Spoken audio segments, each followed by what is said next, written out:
Shalom, amados! Seja bem-vindo ao canal Berahote, o canal de bênçãos na sua vida. Eu sou o pastor Josué Santana e nós estamos aqui para fazer mais uma viagem pela Bíblia. Antes de iniciarmos, quero convidar você que está conhecendo o nosso canal, se inscreva, comente, dê o seu like, ative o sininho em todas as notificações para que você possa ser notificado todas as vezes que nós postarmos um material novo no vídeo, no canal, e você ser abençoado. E ajude-nos a espalhar a palavra de Deus, indicando o nosso canal para os seus amigos, para aquelas pessoas que gostam da palavra de Deus, de agregar conhecimento.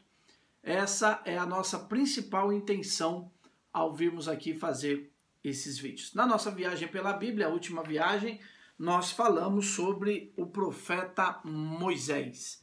Moisés que, segundo a própria Bíblia, vai dizer que não existiu um profeta semelhante a Moisés durante toda a história da humanidade. Aquele o qual Deus falava frente a frente com ele. Então, nós falamos sobre esse grande líder que teve a sua formação no Egito, teve a sua experiência no deserto e teve a sua liderança sobre o povo de Israel para sair e para conduzir o povo para a terra prometida.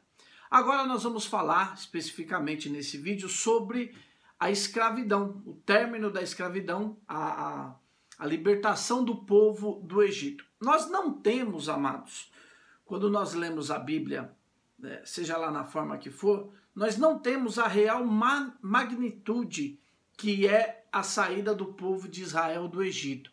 Nós vemos isso como um grande milagre e tudo mais, mas nós não temos noção do tamanho que era a obra a ser feita para que Israel pudesse sair do Egito. Para começar, amados, o Egito ele era a maior potência da época. Não havia uma nação mais poderosa do que o Egito na época em que o povo saiu do Egito.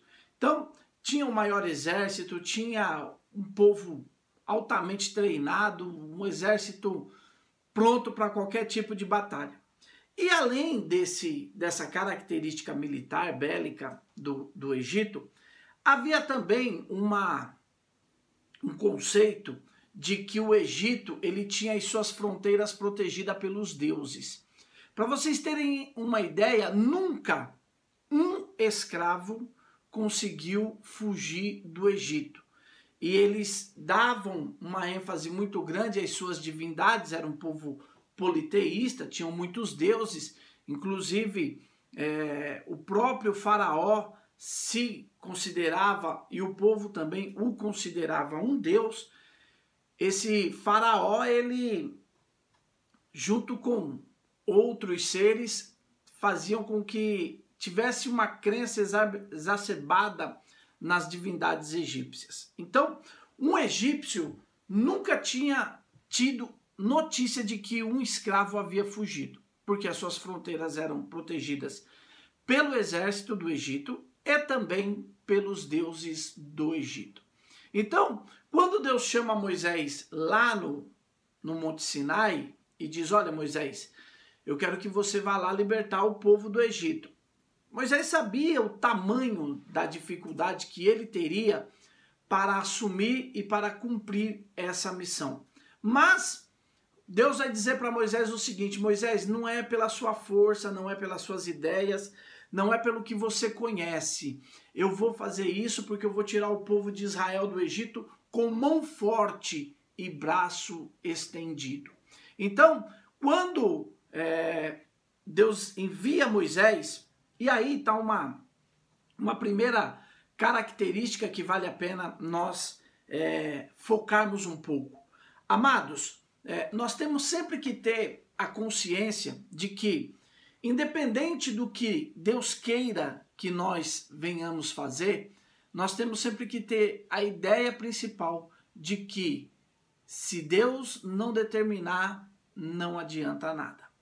Então, se Deus não determinar alguma coisa, irmãos, o Salmo 127 deixa bem claro, ele diz, olha, se Deus não edificar a cidade, os construtores vão trabalhar em vão. Se Deus não guardar a cidade, os vigias vão guardá-la em vão. Então, o que acontece? Tudo é um pré-determino de Deus. Deus é o único que pode determinar alguma coisa. Por isso que ele vai dizer para Moisés, Moisés, eu estou mandando você porque você vai tirar o povo. Por quê? Não é porque Moisés é um grande líder, não é porque Moisés é inteligente, não é porque Moisés é um homem muito espiritual, muito elevado. É porque Deus determinou.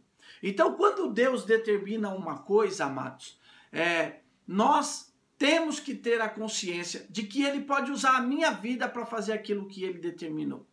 Ele pode usar a minha vida para fazer que um decreto dele venha se cumprir. Mas eu tenho sempre que ter a consciência de que eu estou fazendo o que Deus me mandou, mas o resultado é responsabilidade exclusiva de Deus. O povo viveu, eu não vou entrar no mérito da contagem dos anos, porque lá no vídeo sobre a escravidão no Egito eu falei sobre algumas divergências que tem a respeito dos anos, mas segundo a contagem de Deus é 400 anos. O povo ficou escravo 400 anos. E depois disso, também se cumprindo o que Deus havia dito a Abraão lá atrás no livro de Gênesis, após 400 anos o povo iria sair e iria sair rico. Então, a saída do povo do Egito, a libertação do povo de Israel, ela tem uma característica muito importante para a comunidade, tanto dos hebreus, que aqui está saindo do Egito, como para os próprios egípcios. Por quê? Porque os egípcios firmavam as suas confianças em deuses que eles faziam, que eles tinham conhecimento. Tanto que quando Moisés tem duas passagens que nós vamos entender um pouquinho a respeito dessa questão dos deuses. Quando Moisés recebe a missão de Deus lá no Monte Sinai, de voltar para o Egito e libertar o povo, o Moisés vai perguntar para Deus o seguinte, escuta Deus, quando o povo me questionar quem me enviou, por quê?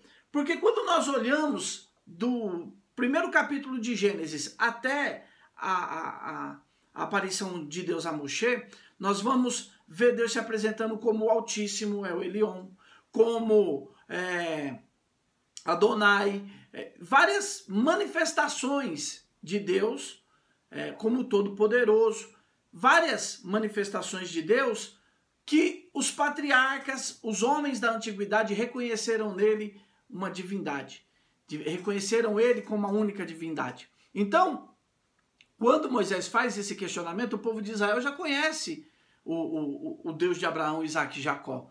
Agora, Deus vai dizer para Moisés o seguinte, quando você chegar para o povo e o povo perguntar quem me enviou, você vai falar, e aí é um nome que não se é pronunciável, é um nome apenas de quatro letras, né? Yud, Rei, Vavi, Rei. As pessoas acabam traduzindo para Jeová, Yavé, mas na verdade não é esse nome, nem Jeová, nem Yavé. Por quê? Porque as quatro letras não tem vogal. Não tem vogal, são só consoantes. E é mais ou menos como que se fosse para não ser pronunciado mesmo. É um nome de juízo, é um nome pesado, porque Deus vem para executar uma obra de juízo sobre o Egito. E, amados, o povo de Israel não conhecia. Tanto que Deus vai falar para Moisés, Moisés, eu não me apresentei assim a Abraão, Isaac e Jacó, mas eu estou me apresentando para você. Quando o Moisés chega no Egito e fala para o faraó, olha, o Deus dos hebreus me mandou aqui e ele falou para você libertar o povo porque o povo tem que fazer uma festa de 3 dias, caminhada de 3 dias e fazer uma festa para mim. Então, o faraó tem lá uma relação de deuses relacionadas aos hebreus. E quando Moisés fala o nome que o Eterno mandou ele se apresentar, o faraó vai dizer, eu não conheço esse Deus, eu nunca nem ouvi falar. é uma coisa nova, é uma divindade, entre aspas, né? É uma divindade nova, eu não conheço. E aí ele vai ser contrário a essa ordem de Deus. Eu quero falar uma coisa para vocês, amados, que eu acho que é muito importante nós conseguirmos captar essa mensagem. Por que Deus ele não podia só lá e tirar o povo de dentro do Egito? Podia, não seria mais simples lá? Deus chegar, porque o próprio Deus vai dizer para Moisés, eu vou endurecer o coração do faraó. E eu dei uma comentada sobre isso no vídeo sobre Moisés e vou dar uma comentada agora também. Existem momentos que o nosso pecado nos impede de termos livre-arbítrio. Quando Deus, irmãos, nós temos a oportunidade de se arrepender. Nós temos a oportunidade de mudar a nossa história até Deus decretar o juízo sobre a nossa vida. Quando Deus manda Moisés ir tirar o povo do Egito, o decreto do faraó já foi promulgado, já foi dado. Deus não quer apenas tirar o povo do Egito. Deus quer destruir o Egito. E aí você pode me perguntar, mas Josué, por que Deus então vai querer destruir o Egito? Porque o Egito chegou a um nível de pecado que ele precisa ser punido de forma exemplar. Quando o povo chega na beira da terra de Canaã, o que aconteceu no Egito é relatado pelas nações que moram ali com temor. E por que esse temor? Porque eles sabiam o que Deus tinha determinado a respeito do Egito. Então, essa saída do povo é Deus destruindo toda a idolatria, todo o pecado que havia sido instaurado no Egito. Veja que, para que o povo de Israel trabalhassem para os egípcios, eles foram feitos escravos. Os seus filhos foram jogados no Nilo. Olha o tamanho de impiedade. Então, Deus, ele tem sempre uma régua, só para a gente conseguir entender. É como se Deus tivesse uma régua. E nós temos a oportunidade de chegar no limite daquela régua. Quando nós passamos do limite daquela régua, Deus vai determinar um juízo sobre a nossa vida. E quando ele determina esse juízo, irmãos, se esse juízo... Porque Deus nos dá, no dia a dia, pequenos juízos. Pequenos juízos. Puxa vida, você bateu o carro. É um juízo. Às vezes Deus está querendo chamar a atenção de você. Deus está querendo que você foque os olhos em outras coisas. Às vezes você está muito apegado ao seu carro, aos bens materiais. Deus vai lá e tira isso para mostrar para você que isso não é a base da sua vida. Então são pequenos juízos que Deus vai... Às vezes nós somos orgulhosos. E aí quando nós somos orgulhosos, o que Deus faz? Qual é a principal arma que Deus tem para quebrar o nosso orgulho? Que nós precisemos de outras pessoas.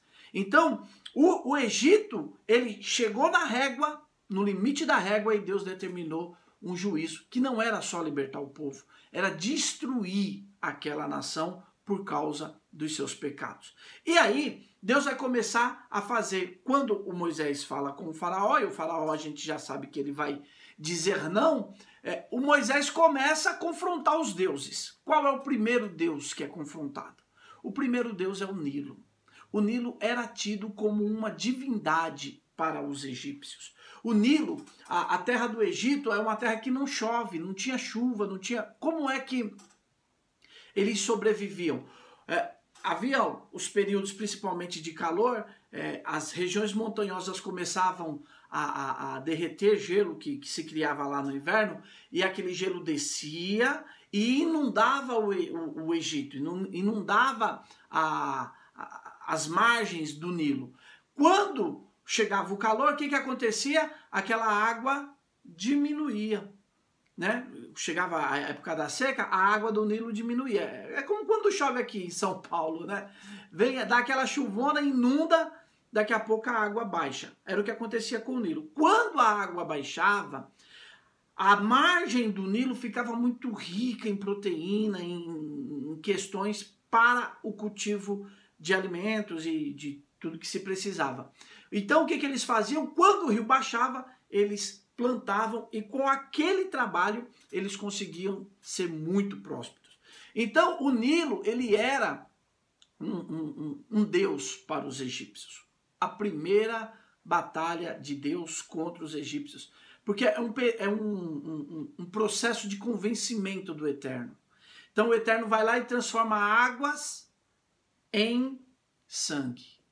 E o interessante, a tradição bíblica vai dizer que a primeira praga, quando o Nilo se transforma em sangue, é que quem fez essa praga? Quem tocou no mar? A Bíblia diz que quem toca no mar para que a água vire sangue é Arão. Por que Arão toca nas águas do Nilo e elas viram sangue e não Moshe, que era o grande profeta? Porque o Moshe, amados, vai dizer a tradição bíblica que o Moshe pediu a Deus que ele não fosse o responsável por essa praga. E por que ele não queria ser responsável por essa praga? Porque o Nilo havia salvo a vida de Moshe. Aí tem um princípio que nós vamos aprender, principalmente com um sábio que o nome dele é Hafetz Haim, que é o seguinte: nunca jogue pedra no poço que saciou a sua sede. Quantas vezes nós jogamos pedra no poço que matou a nossa sede? Falamos mal daquilo que em algum momento foi uma bênção. Às vezes a pessoa casa e, seja lá por qual for o motivo, ela se divorcia, se separa e aí viram ex-marido e ex-mulher, viram dois inimigos. Ambos já foram bênçãos um para a vida do outro. Se em algum momento alguém foi bênção na sua vida, nunca taque pedra. O Moisés não quis tocar no mar, no Nilo, e o Nilo virar sangue, porque o Nilo salvou a vida dele. A segunda praga também é Arão. Por quê? Porque ele vai tocar no Nilo e vai subir as rãs. E o Moisés, mais uma vez, não vai querer tocar no Nilo para puni-lo. Por quê? Porque o Nilo salvou a sua vida. A terceira praga, quem que faz a praga? Quem que faz a praga chegar? Arão de novo. Por quê? Porque ele vai tocar no solo e o solo vai produzir piolhos, vai cobrir o pó do chão vai virar piolho e vai infestar o egípcio. Mais uma vez, o egípcio foi de muita importância na vida de Moisés, salvando, dando a ele a educação, e ele não quis punir a terra do Egito. Então, essas três pragas, ela tem essa característica especial. Todas foram trazidas à existência por Arão, porque Moisés não quis punir a terra que havia lhe recebido, cuidado dele, dado formação para ele. Então, e aí vão continuar. A quarta praga é a praga dos animais selvagens. Os animais selvagens começaram a destruir a terra do Egito. Veja que as primeiras ainda não estão efetivamente destruindo o Egito, mas agora começa. Aí vai começar com os animais selvagens, depois a quinta praga, que é a que morrem os animais do Egito, que também eram, né, vaca, todos os animais que se podem criar em casa. Esses animais selvagens são os do campo. Da quinta praga é os que estão dentro da casa dos egípcios, que os egípcios criavam sozinhos. A sexta praga é a praga da sarna, e a sarna vai trazer um incômodo para o povo egípcio. E o povo começa a sentir essas coisas, o povo começa a querer que se acabe logo, mas o coração duro do faraó não vai permitir. A sétima praga vai ser a praga do granizo, né? Nós vamos ver que, assim como Moisés fala, vai cair chuva de gelo com fogo. Meu Deus do céu, que coisa mais terrível que nós podemos imaginar. A praga de pedra de gelo com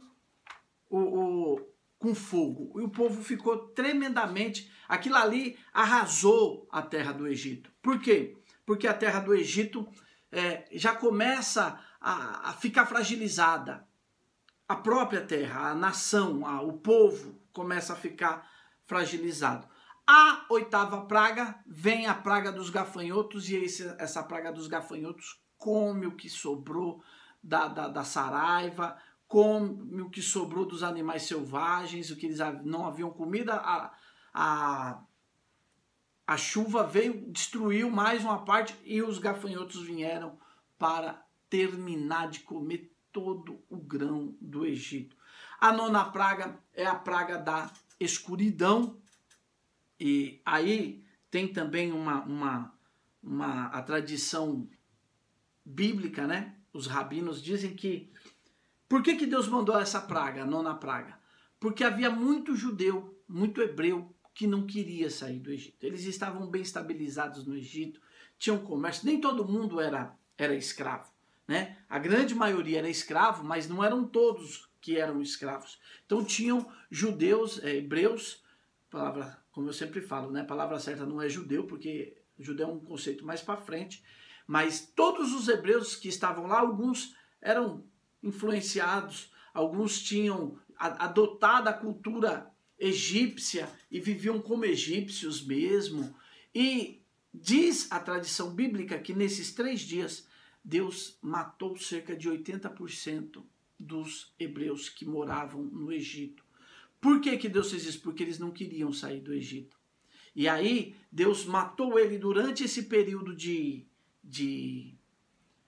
escuridão, para que os egípcios não vissem a morte desses hebreus. E nesses 3 dias eles morreram e foram enterrados pelo povo. Então, é uma tradição bíblica que diz isso, fontes confiáveis, e muito hebreu morreu nesses 3 dias, para que também eles não morressem junto com os egípcios, morressem em um momento separados. E a 10ª praga vai ser a praga dos primogênitos, onde Deus julga toda a nação.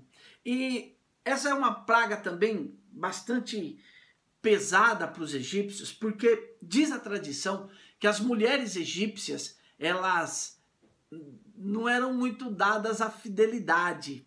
Então era era uma sociedade muito corrupta, a sociedade egípcia.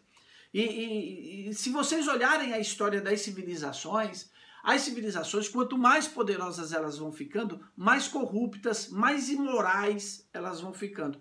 É aquilo que eu falei da régua. Chega uma hora que ultrapassa aquele limite da régua e Deus vai destruir aquela sociedade. Então, as mulheres não eram muito fiéis. Então tinha mulher que tinha 4 filhos, só que 4 filhos era de 4 maridos, 4 homens diferentes, e todos eram primogênitos.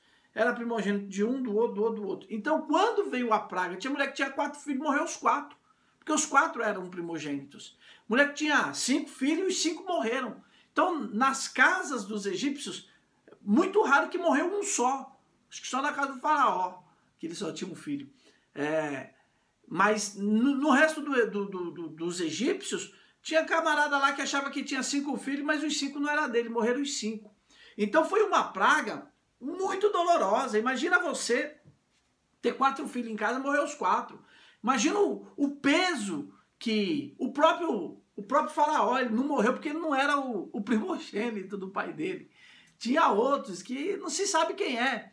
Então, nós olhamos e vemos que era uma sociedade muito corrupta. Por isso que Deus não vai só libertar o povo dessa sociedade corrupta. Deus vai acabar, porque o pecado chega uma hora que ele tem que ser freado. Senão, o negócio desanda de uma vez. E quando se tem, um pouco antes da 10ª praga, que é a praga dos primogênitos, a Bíblia vai dizer que Moisés, instruído por Deus, vai falar para o povo comemorar. E aí Hebreus capítulo 11 vai dizer, eles comemoraram a Páscoa, que é a festa da liberdade, antes de serem livres. Quantas vezes é esse tipo de atitude que falta para nós termos uma intimidade maior com Deus? É nós conseguirmos crer que Deus vai fazer, e antes dele fazer efetivamente, nós começarmos a agir como se ele já tivesse feito. Então aqui, o povo celebra a Páscoa. A Páscoa vai ter um ritual especial. No 10º dia do mês de Nissan, o povo pega um cordeiro e mantém ele em casa. Só que o cordeiro era sagrado para os egípcios. Os egípcios, nossa, matar cordeiro e comer era um sacrilégio. E o que os judeus fizeram? Colocaram a própria vida em risco.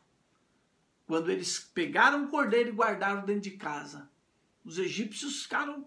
E aí, no 14º dia, eles mataram o cordeiro e no 15º eles comeram a Páscoa.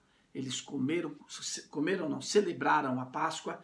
E quando eles estão comendo, é uma tradição até hoje, o judeu come a Páscoa, ele celebra a Páscoa, trajado como uma pessoa que vai viajar, porque eles sabiam, nós vamos estar comendo e vai sair a ordem para nós estarmos saindo do Egito. E aquele Egito que era protegido as suas fronteiras por um exército extremamente treinado e era também guardado as suas fronteiras por uma legião de divindade, por um monte de deuses, o que aconteceu? Que nunca tinham ouvido falar que um só escravo tinha fugido do Egito. À plena luz do dia, 600.000 homens de 20 a 60 anos, fora crianças, mulheres, saíram do Egito. Aos olhos de todo o Egito. O faraó que disse que não ia deixar, ele teve que ver aquele povo saindo. E assim como Deus havia dito para Abraão, o povo sai enriquecido, porque os egípcios começam a dar ouro, dar prata, dar animais, dar tudo que tinham para o Egito. É a primeira rescisão de contrato da história, segundo as leis trabalhistas. Então, o povo de Israel, quando saiu do Egito, foi indenizado, recebeu a sua indenização, né? Que nós vemos hoje aí como lei trabalhista, era o que Deus preparou para o povo de Israel lá no Egito. Trabalharam 400 anos, mas quando saíram muito rico. Então, o povo vai começar, daqui para frente, uma caminhada que é andar 40 anos no deserto. Na nossa próxima viagem pela Bíblia, nós vamos falar sobre esses 40 anos, que na verdade era para ser só um, mas duraram 40 anos esta caminhada no deserto.